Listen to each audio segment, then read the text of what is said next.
What's up, Cougs? It's your host, Noah Bolter, a.k.a. DJ Squabo, your host for Unorthodox Sports here on KUGR's YouTube channel. We're so excited with the World Series happening, dramatic conference series on either side, so much to get into. Hit that subscribe button below. We're coming at you every single week on Tuesday for an hour-long show where we talk sports. I also do another show at DJ SQUABO on YouTube. I'm 2 subscribers away from 400. Go show me some love. But I also want you to show some love to the other guys on my panel that I will introduce you to right now. On my right shoulder, Mr. Aaron Monson. Aaron, ever since coming to Pullman, it is my first semester here. It has been a pleasure to get to know you. I can't wait to have a snowball fight with you, hopefully this weekend. Get your butt kicked, that's fine. I mean, if you want to lose like that, that's cool. But yeah, man, no, it's been good to be on the show with you. It's been great to get to know you over these past few weeks, month or so, or a few months, I guess now. But yeah, I'm really excited for the show. It's going to be a good one. Absolutely. On my left shoulder, not quite as good to get to know you, but I still love you. No, I'm just kidding. I'm kidding. Asher, of course, it is my pleasure as always. Shade. I talked about it. I was not ready for that amount of shade to be thrown so fast. Wow. We talked about it before coming on the show, and I'd like to point it out on air. Speaking of shade, there is no shade on your face today. Notice lack of shade. I see what you did there. You look good, Asher. It's like very bright, and it's just nice to see your face. Right. No, and you guys look absolutely phenomenal. There's an LED lamp in this lovely microphone line, so I can actually look somewhat good. But yeah, it's nice. And as far as snowball fights go, I'm from Montana, so I live off snowball fights. So I'm gonna destroy both of them. So, yeah. I love it. We got some flag football we're planning for a little bit later on in the week. Hopefully we can get a couple people together, socially distanced, of course. But so many exciting things coming up on today's show. We're doing our first official power ranking of the 2020 NFL season. We're ranking our top 7 teams because after that, teams get a little bit irrelevant. And we only do an hour-long show, so we got to get through it at some point. And then later on, we're hoping to get into some Heisman talk, college football playoff predictions, and eventually even Wazoo football schedule for this year. Hopefully we can get into that. So we don't have very much time. Let's get right into it, folks. Let's start with the MLB. And we finally have a World Series that is currently underway between the Rays and the Dodgers. How we got here is a dramatic story. On one side, it was a 3-0 start for the Rays when the Astros forced Game 7 and the Rays hold on the other side, 3-1 start for the Braves, and a dramatic and embarrassing choke for the Atlanta Braves that puts the Dodgers in the World Series against the Tampa Bay Rays. I personally have a lot of Falcons fans, or a lot of Braves fans that I know, and because of the Falcons collaboration that we did at the beginning of the year, I got to know these guys, and this one dude is just just an avid Braves fan, and it was crushing to see how it affected him after that collapse in the NLCS. So I want to get your guys' reactions. Let's start with our residential MLB expert, Aaron Monson. What is your takeaway? And we'll get into predictions in just a minute. Feel free to share with us your thoughts. Right. So I'm heartbroken at seeing the Braves choke on I believe it was a 3-0 lead going into either the 6th inning. Let me check here. Yeah, no. I believe so. It was a 3-0. My computer's being slow. Anyway, it was a 3-0 lead going into the 7th inning, right? Which is insane. And so then I'm actually not correct at all. It was a 2-0 lead. They had a 2-0 lead. I'm going to take that all back right now. My bad. They had a 2-0 lead in the 2nd inning, right? And they had a couple home runs. It was great. But then the Dodgers had tied it up in the 3rd inning. And so it's 2-2 for a majority of the game. The Braves score again in the 4th. And that gives you hope. It's like, oh, my God. Dude, the Braves have a chance at beating, the world-renowned Los Angeles Dodgers and going to the World Series. But it's just they choked so hard. You know how many hits the Dodgers gave up in the entire game? I want you guys to give me your guesses. So with 3 runs, how many hits do you think the Braves had the entire game? Probably what's your best guess? I'll say 6. Okay. That was going to be my guess. I'll go 4.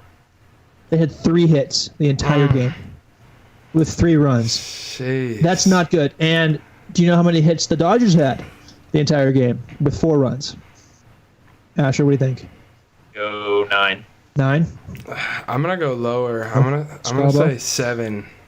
The Dodgers had 10 hits in that entire game. Went off both times. Jeez, man. Yeah, I know it's frustrating. Asher, you were close. Yeah. But I'm just saying, like, you had a 3-2 lead for the majority of the game, and when the Dodgers tied it up in the 6th, I start to realize, crap, that might be it, because the Dodgers, as you know, are a phenomenal team with people like Cody Bellinger and Mookie freaking Betts, dude. He hit 500 that game. He went 2 for 4. Corey Seager, who normally does a very good job at the plate, was 0 for 5 that entire game, and he averages a .310 batting average, right? So he gets a hit 30% of the time. But like if you look at the Dodgers lineup, you got Mookie Betts, Corey Seager, Justin Turner, who I hate, Max Muncy, Cody Bellinger, Jock Peterson are just there's 5 or 6 solid guys who hit 250 plus 300 of the regular season, and that's just, you can't stop that, right? Especially in the postseason when the Dodgers are itching to get back to the World Series when they were cheated out of one against the Astros. Well, and so, I mean, it's good to see that they want it badly, but I really wanted a Braves-Rays World Series just because that's not what anybody expected. And I completely agree with that. Asher, I do want to get your thoughts in just a moment, but Aaron, you kind of hinted at something, and I have a feeling I know why, but I want you to just say it. Your problem with Turner, please explain. He's cocky, and ever since I've been a Mariners fan, my entire life, whenever he comes to Seattle, he absolutely destroys the living crap out of the Mariners. And he does. He's just annoying. He's got that really nice red luscious lumberjack beard that makes me want to just throw a baseball at his head sometimes. And I just it's just frustrating because he's so good, but he's not nice about it. He's not a humble player. You're right. Right, and it's just I just don't like him. The play that he made, the diving gets the foot and then back to third for the double play. Dude, he's an incredible athlete. He's incredible. Don't get me wrong. It's just so frustrating. He full on Superman. He deserves a Golden Glove. I'm going to say that, but that doesn't mean I have to like it. So, all right. Yeah. Without further ado, Asher, we have to get your thoughts. What's your take on where baseball has ended up after a 60-game regular season?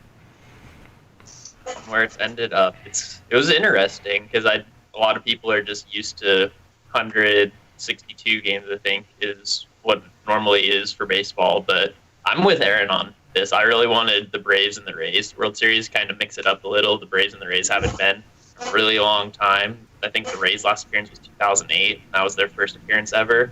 And my government teacher back home who got me into broadcasting is a diehard Braves fan. He was the first person I thought of when the Braves choked that series. I was like, oh, man, Mr. G's not going to be happy about this one. So I'll probably have to text him later and be like, oh, sorry to hear that. But, yeah, like Aaron said, just the bats of Los Angeles are just unbelievable with Seager and Turner. All these guys can just slug it.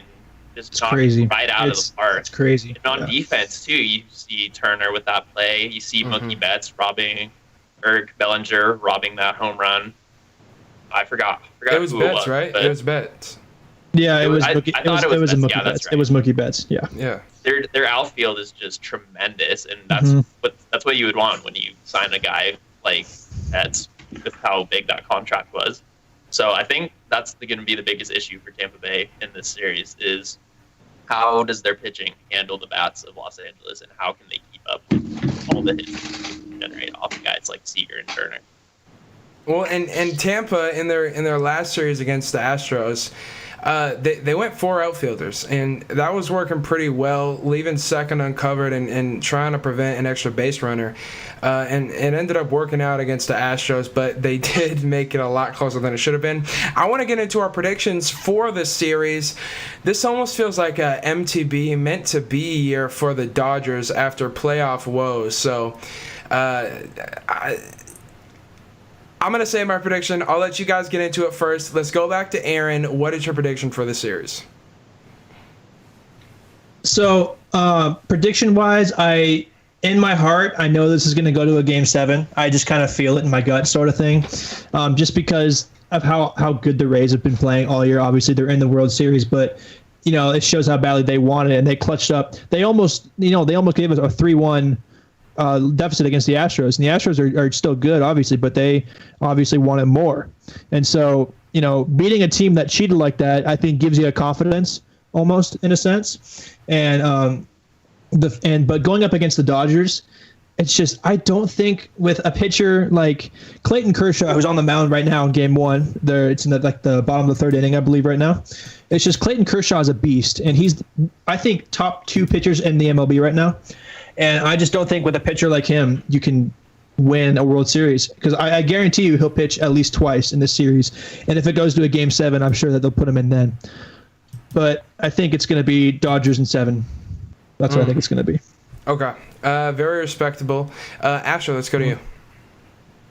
My heart really wants the Rays to win. My grandpa lives in Tampa Bay. I'm a Rays fan, and we would always talk about the Rays, but I just don't think they're experienced enough to beat this Dodgers team. I'm with Aaron. I think the Dodgers win, but I think they do it in 5. I think their bats are just too dominant. I think the pitching after the night falls up, the matchup between Kershaw and Tyler Glasnow is going to be an awesome game to watch, but after that, it just teeters off when you compare the two teams pitching.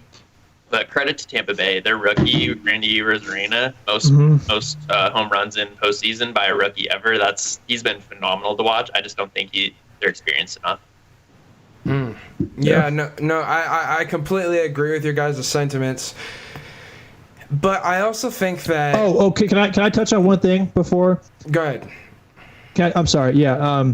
So I also want to point out that Mike Zunino, the catcher for the Rays, was a former Mariner. Is currently in the World Series, and that's what makes me stoked. I love seeing people. I mean, obviously that just makes the Mariners look like a step 2 team before, like, you get drafted by them and then you go to play for somebody else who's better if you're too good for them. But like, I just love seeing Mike Zunino, who we did, and I mean, he's been the catcher for the Mariners. He was the catcher for the Mariners for a while, and I just love seeing my boy Mike Z up in there catching for the World Series, and I'm stoked about that. That's just something I want to touch on too. Absolutely, just good for him, 100%. But definitely come back to the Mariners, please. We can we make a bad trade for him this time? But no. I don't think so. In terms of the World Series predictions, though, I am inclined to agree with Aaron and Asher, because you just look at what happened in the NBA, and everyone thought, okay, it's crazy, COVID. Like, there's one team that gets there that's a little bit unexpected, the Rays or the Miami Heat, and they're going to make it to the final dance, but they're not going to win it, and that's kind of what I think is going to happen here. It's going to be down to the wire. Tampa's going to have a chance, but I do think the Dodgers get it done, and they came into the season as one of the favorites, and now they're going to fulfill that, and it's not going to be quite as crazy. So when people look back on it, it's not going to be like, oh, that was the COVID year where some fluke team won. It's going to be like, oh, they should have won it a couple times anyways. So, give it to them. Good for them. But and you also wonder, if it wasn't a 60-game series, would the Rays or the Braves even have been in the ALCS? So no, yeah. You're exactly right. You're exactly right. Yeah. Let's so we're good on baseball. Anything else to add? Go Rays. That's it. That's right. cool. Go Rays. Yeah, I do not want to see. That's all we need. Yep. I don't want to see the Dodgers do it. And if the Rays get it done, I do believe it'll be in 7. Let's go to our top 7 NFL power rankings. The Seahawks are on a bye. Let's rank the teams in the NFL. Let's go around. Let's start with our number 7 team. I'm gonna just say right now, my number 7 team right now, the Green Bay Packers. They fell off a little bit for me, but I still have them pretty high because they were undefeated until that point, and they're still going to be a really good team. They just got punched around a little bit, which I love to watch, but we can get into it. I want to hear what you guys have at number 7. Let's go to you first, Asher. I don't have the Packers that high. I think they're kind of teetered off after Aaron Rodgers. You don't see Aaron Rodgers throw picks a whole lot. That was his 3rd pick six of his entire career, and that's an amazing stat to have someone throw that few pick sixes. But after he threw those 2 picks, he was just off the entire game, and they lost a lot of momentum moving forward. And so I have the Bears at number 7.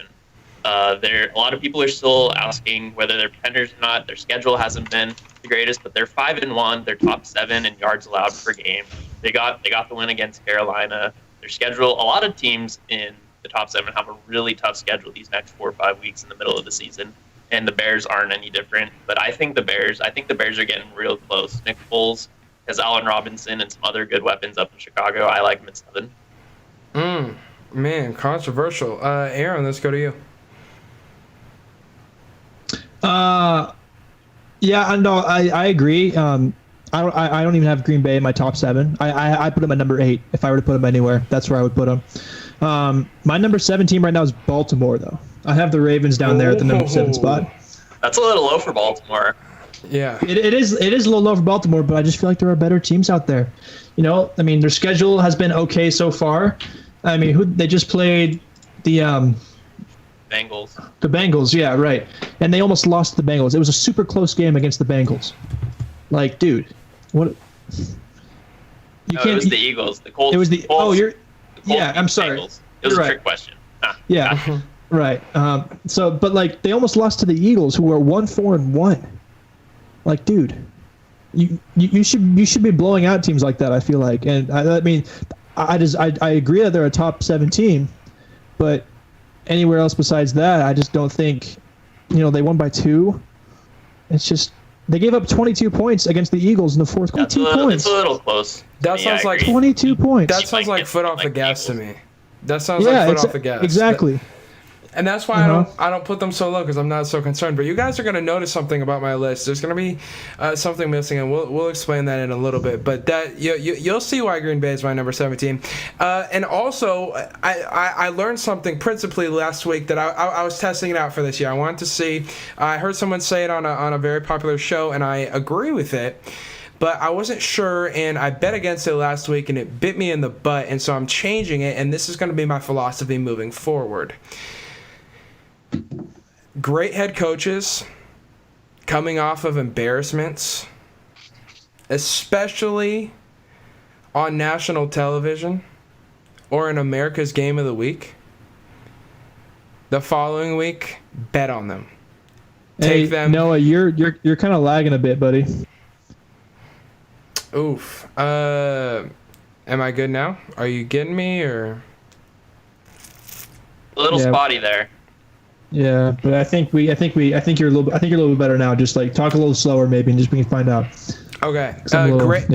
Great head coaches coming off of a loss. You always want to bet on them the following week, and while Matt LaFleur isn't an established like Super Bowl winning head coach, since joining the Packers, they've been perennial contenders. And because of that, I think the Packers this week are going to be a much better team. They got embarrassed on national TV last week, and I think that's going to motivate them. Aaron Rodgers said they needed a kick in the butt, and I think they did. So I just think that they're going to be a better team this week. Number 6 on our list. Let's go to you first, Asher. Who do you got?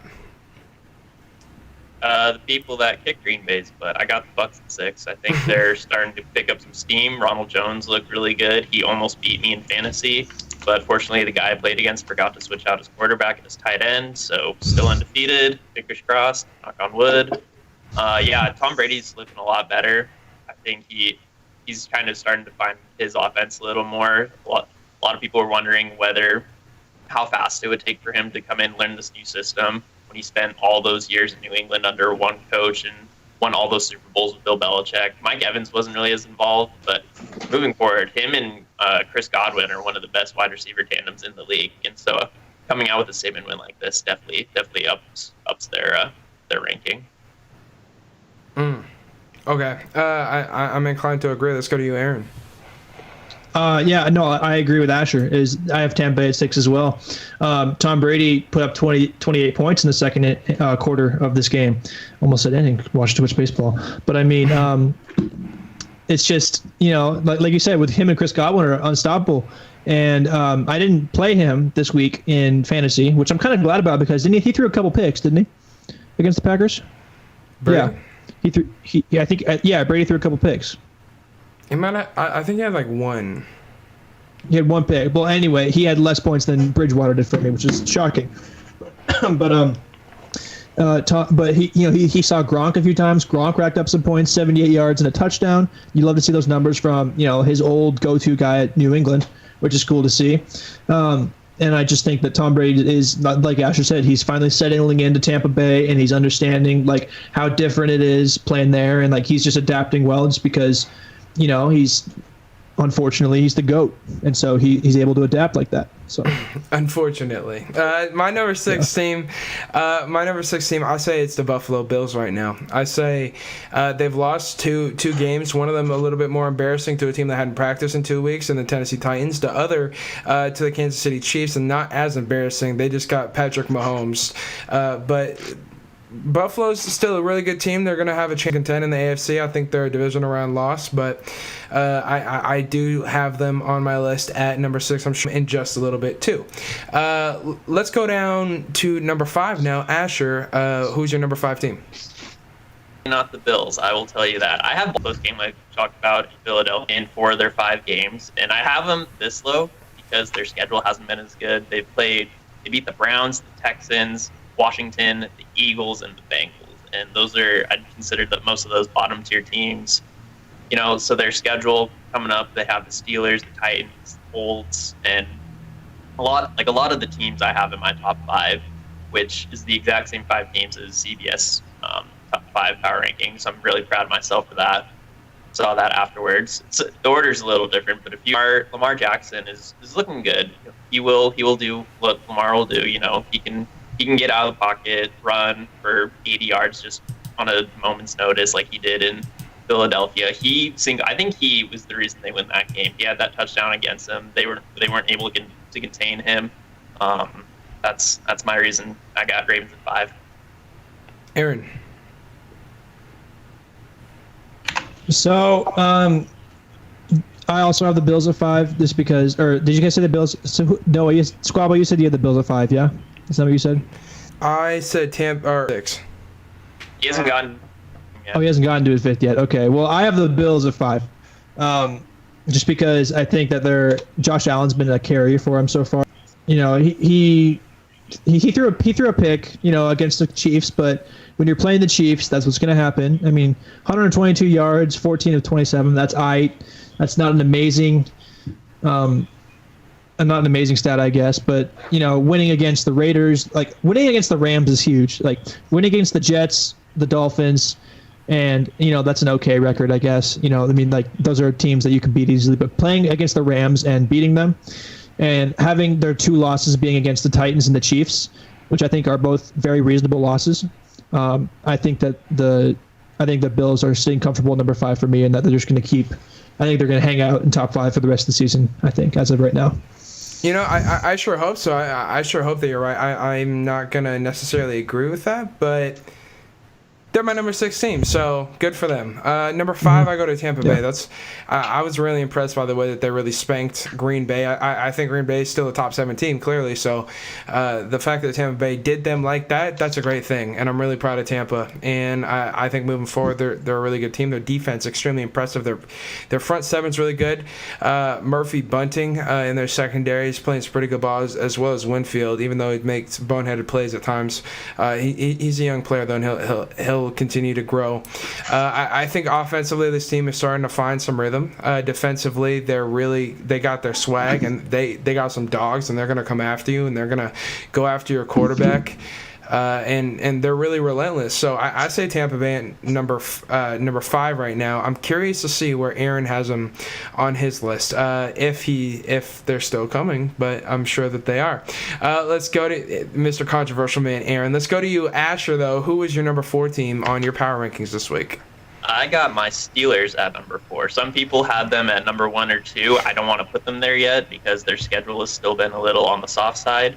But their win over the Browns was absolutely everything I wanted to see. Chase Claypool tied for most touchdowns with Randy Moss and a couple other people for most touchdowns in the first 5 games with 6. He can rush on the jet sweep. He can catch. He's like Calvin Johnson. He has the height. He has the build for it. And that's exactly what this offense needed. I think they're a little better than Baltimore right now. Pittsburgh's defense, like I was talking about with you guys earlier, Colin Cowherd said, he was totally wrong about this defense. This defense is absolutely lockdown. Cleveland had the number 1 rushing offense going into that game, and they held that number 1 rushing offense to 7 points, and that was off of blown coverage in the secondary, and that's bound to happen. Kareem Hunt can do jack squat against them, and I'm really scared. This is why I haven't been before. I'm really scared about Derrick Henry next week based off the game that he just had. That really scares me, and how hot Tannehill's been with finding guys, and our secondary is really hurting. Our front end is going to hurt a little more after losing Devin Bush to an ACL. That also has a little bit to do with them at 4. But I like them over Baltimore, not just because I'm a Steelers fan, but they're number 1 in net pass yards allowed. And so if Lamar Jackson wants to throw, that's totally fine. We're not going to give him that much. What does Lamar Jackson like to do? He likes to run it. What do the Steelers like to do? They like to get to the quarterback and sack him. They lead the league in pressures, and they lead the league in sacks. What's impressive about that, they've played about 60 minutes of football less than everyone, and because of the rescheduling with Tennessee after they had their COVID outbreak. And they still lead the league in sacks. They're tied with Tampa Bay for second in interceptions with 8. Indianapolis has 10. Their defense is been a lead. But this Steelers defense, TJ Watt, Vince Williams, Cam Hayward, you name it, they're just going to get after you. And I think they do the same thing against Tannehill next week. But like I said, Henry and what they can do has Steelers before. When they beat Tennessee next week and go to 6-0, I'll put them at 1. Man. When they beat Tennessee, I like that. Okay. Wow. Okay. Right. Lot to unpack there. Aaron, if you don't mind, there's a lot with these Steelers. Just a lot with. Aaron, I have to hold off now on asking about your number 4 team, because allow me to unpack some of this with Asher's number 4 team. Okay. Go ahead. Go right ahead, dude. Go ahead. Go. Talking about Tennessee versus Pittsburgh next week. First of all, that's going to be a great matchup. Cannot wait for that one. It'll be an absolute battle. That's going to be game of the year for Pittsburgh, I think. Well, Pittsburgh to this point, while yes, they've been extremely impressive, and I'm not putting it past them that they're better than Baltimore, I'm not putting them ahead of Baltimore right now.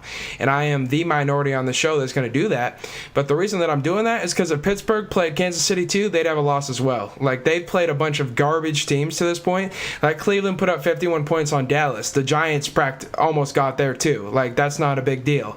Pittsburgh played who do you play early in the second week? I just lost a team. I was just thinking about you played Houston, barely beat them, and that was a team that didn't even have a win. Like, you haven't played great teams so far this year, and it's kind of helped your record to be undefeated at this point in time.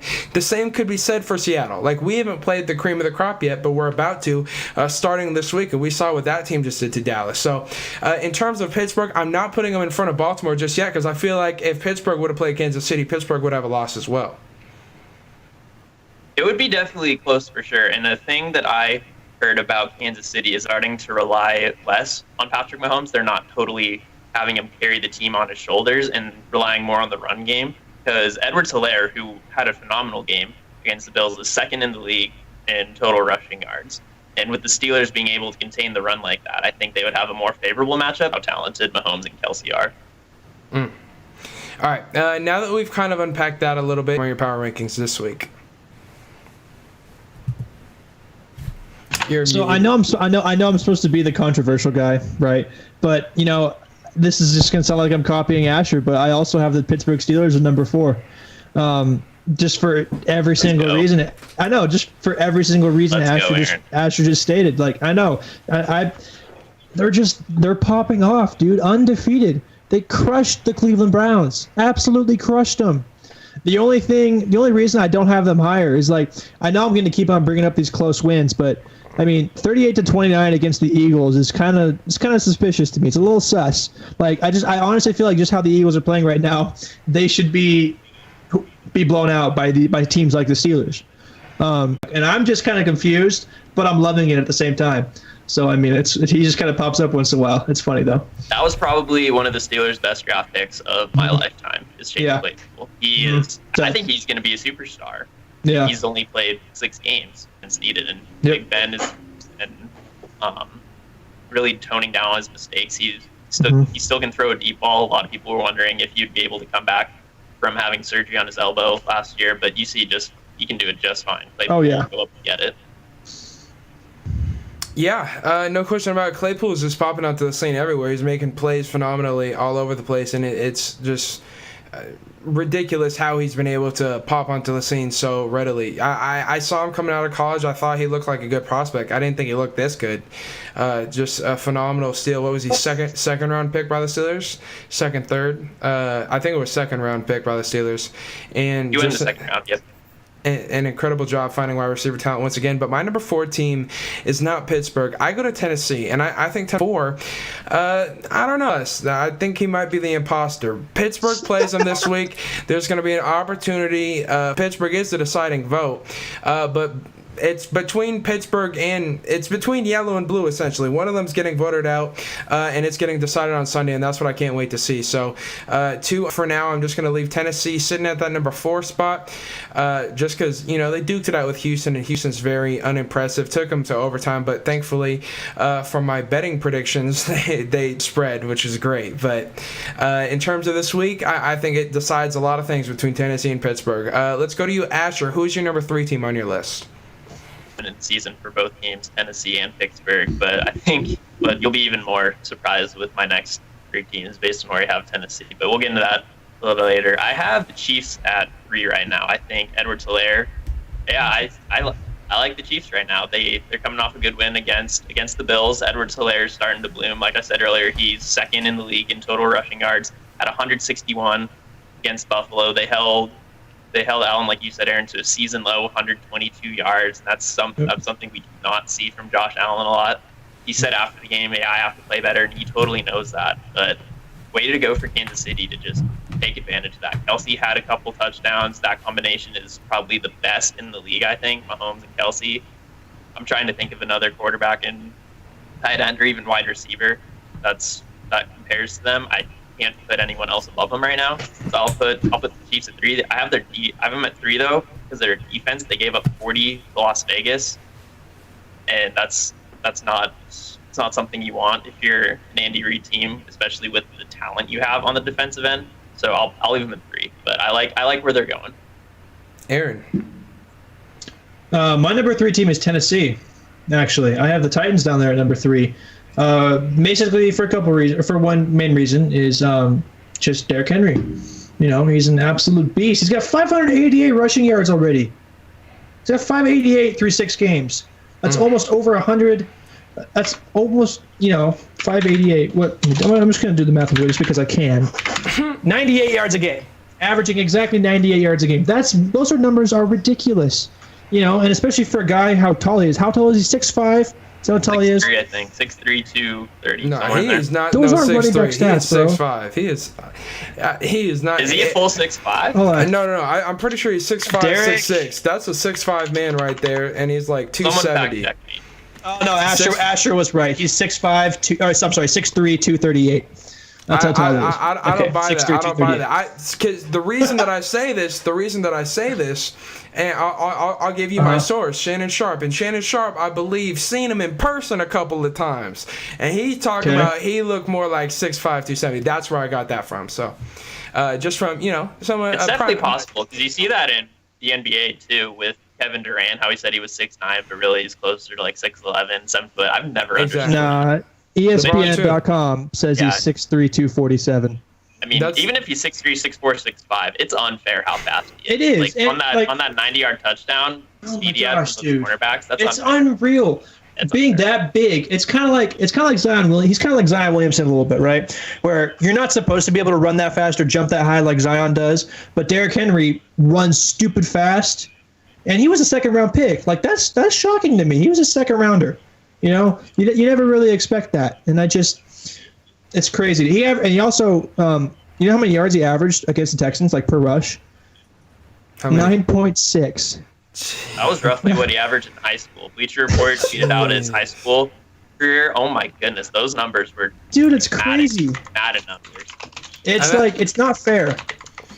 Imagine playing against that in high school. Imagine, just like also with a 4.5 40. He's got a 4.5 40 yard dash from something that big.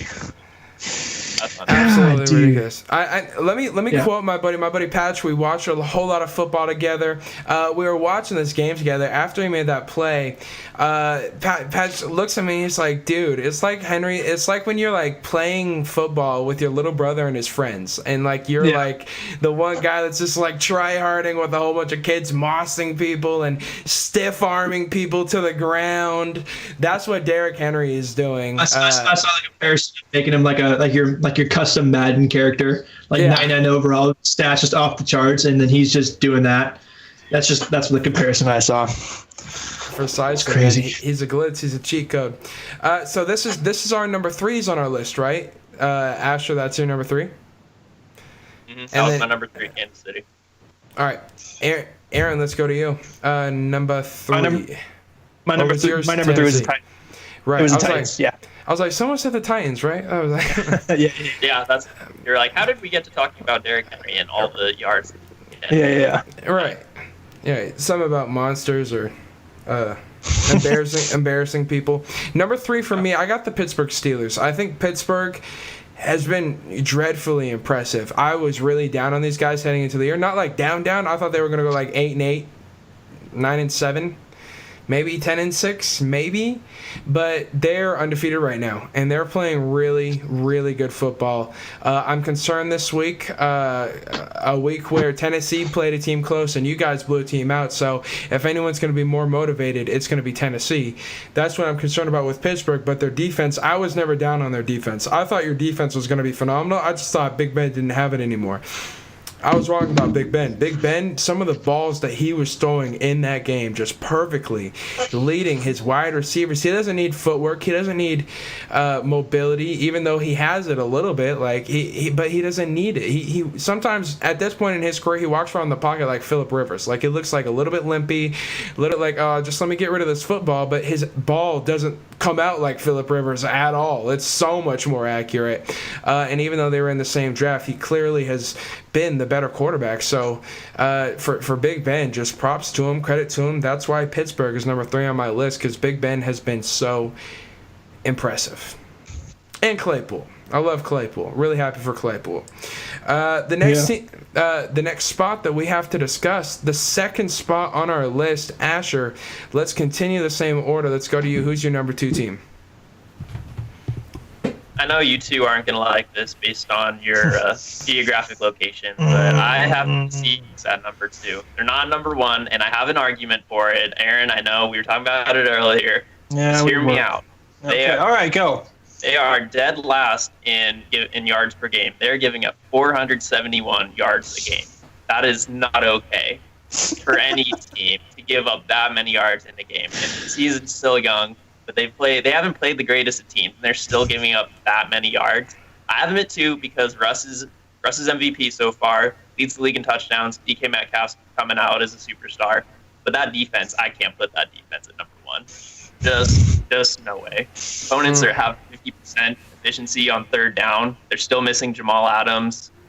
I don't like. They're not anymore. They're not anymore. By the way, Jamal Adams is back now. Is he back? Okay. He was taking those 3 weeks off to make sure he's 100% healthy. Well, so when we go into this, so that'll definitely help.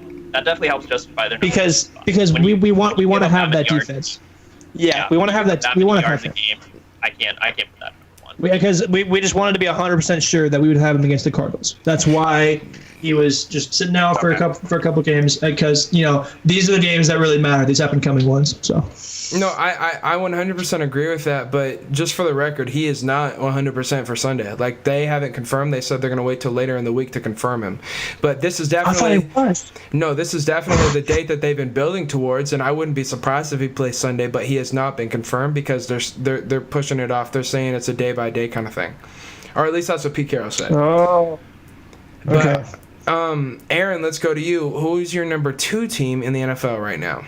I got the Chiefs at number 2, just because coming off that Super Bowl, they've been absolutely unbelievable. The loss versus the Raiders, I just think that was their little goof game. I think that was and it was a close game. It was a 40-32 loss, but they've been consistently winning by except for against the Chargers by a score or more. And the Chargers they beat them by 3 points, which is terrible. Which is like, losing to the Chargers as the Chiefs would be surprising, obviously. And so, but they've been by over a score or more, and so and they've had a couple tough games, against the Ravens, and they beat the Bills, which is a good win for them, just because the Bills are one of their rivals at the point in that part of the country, in the AFC. But Patrick Mahomes, he's got 17, just because of how much he throws the ball. Clyde Edwards-Helaire, 505 rushing yards too. He's doing great. And okay, Travis Kelce with 470 receiving yards as a tight end. Like, dude, come on. Come on, dude. He's got 5 touchdowns and 470 receiving yards. That's just kind of nuts to me. But I just think that they're going to be consistently winning. They're going to be in the playoffs again. They might even have a chance at the Super Bowl again. It wouldn't surprise me. Like I said, I think it might be a Chiefs Seahawks Super Bowl, which would be awesome. Oh yeah. But that's just Especially after they get Le'Veon Bell on the field. Oh yeah, it'd be crazy again. If him and Jamal Adams were at each other in the field. Oh my God, dude, that'd be great. It'd be great. It'd be Kansas awesome. City's offense, our defense, that would be the first 1,000-yard game in a Super Bowl for an offense. Yeah, you're probably right. But yeah, both teams, we're at least getting 500 a pop. That's a shootout like no other. That's 51-49 Super Bowl. Yep. That's what America needs. That would just be a dream come true. All right, might surprise you guys a little bit, but it wouldn't if you guys have been paying very close attention to what I've said. Pittsburgh was my number 3 team, and I argued that Baltimore was better than Pittsburgh. That's why Baltimore is my number 2 team. I still have Baltimore right here because I feel like Baltimore, well, yes, they were in a close game with the Eagles. It's because they took their pedal off the gas and they didn't care towards the end of it. They're not afraid of the Eagles. They had to go for a 2-point conversion anyways, and it was a prayer at that. Like, the Eagles are without pretty much their entire starting lineup due to injury right now. The Baltimore Ravens are not concerned about them. The Baltimore Ravens are moving forward, thinking about some of these games that they're going to have within their division coming up here. They're going to have to play Pittsburgh shortly. Like, there's big matchups coming up for Baltimore, and they weren't concerned about the Eagles. And I'm not saying that it's perfect. It's not exactly what you want to see from your number 2 team on your hierarchy, but I'm not knocking them down for it. I'm not passing on Baltimore. I still think Baltimore's a really good team, and I have Baltimore number 2 on my list until Pittsburgh beats them. And I think that's going to be a really good match, and I think it's going to say a lot when those 2 teams play. And that's why I can't wait. Pittsburgh, man, you guys are the team this year. The LSU last year, you play every good team in their house. Like, it's gonna be really fun. And if you can run the table, man, you could have a Joe Burrow, Big Ben type of year. But let's hope that doesn't happen just for Asher's happiness sake. Like, I want Asher to be happy, just not that happy. That's a little too happy. The number 1 team on your list, though, Asher. Let's go to you. What is the number 1 team on your list? I'm gonna be plenty happy with your reaction for this. I didn't think I would be the controversy guy this week, but I will accept my role. Before I talk about that, though, I do want to mention, when you say they let their foot off the gas, I don't think a number 2 team would ever let their foot off the gas against anyone. They the should establish Seahawks against the Cowboys. That's what the Steelers did against Cleveland. They did not let up. They just pounded that against Cleveland. That's all I wanted. Asher, no, you can't get away. Try and just brush through that. Your number 2 team is the Seahawks, and how many times this year have we seen the Seahawks take their foot off the gas? That's such a bad example. Against Dallas, against Miami, against Atlanta, like literally 3 games. That's why we're giving up the most yards in the league, is because your number 2 team takes their foot off the gas. That is fair, but I think, to be fair, Seattle has a much better offense than Baltimore. That's why I have them ranked higher. We see Russell Wilson and DK Metcalf, and I think that combo is a lot better than Lamar Jackson and any of his wide receivers, by far. I accept your compliment. That might be a bad example, but I thank you for calling me out on that. But either way, Seattle's offense, that's why I have them at 2. Anyway, on to the controversy. Give me the Titans at number 1. The Titans are the hottest team. What? Yep. No. You love to see it. You love to see it. Henry going off for 200 yards. Third game of his career, he's done that. The rest of the NFL has that many. Tannehill's on a hot streak. I think the Titans, if you send them and the Seahawks to Raymond James for the Super Bowl, also another highlight for Tampa Bay, I think Titans beat Seattle right now. If Seattle's given up 471 yards a game, how many of those yards do you think you give up to Derrick Henry? he's going to absolutely blow right through that defense. Is he going to pass it too? Are they just going to have him throwing But as the hot as football? Tannehill is, yes, you will. 3 first-half touchdowns last game. No. I said, is Henry going to pass it? It's a shootout either way, regardless. Seahawks would make that a close game, but I like the Titans right now over them.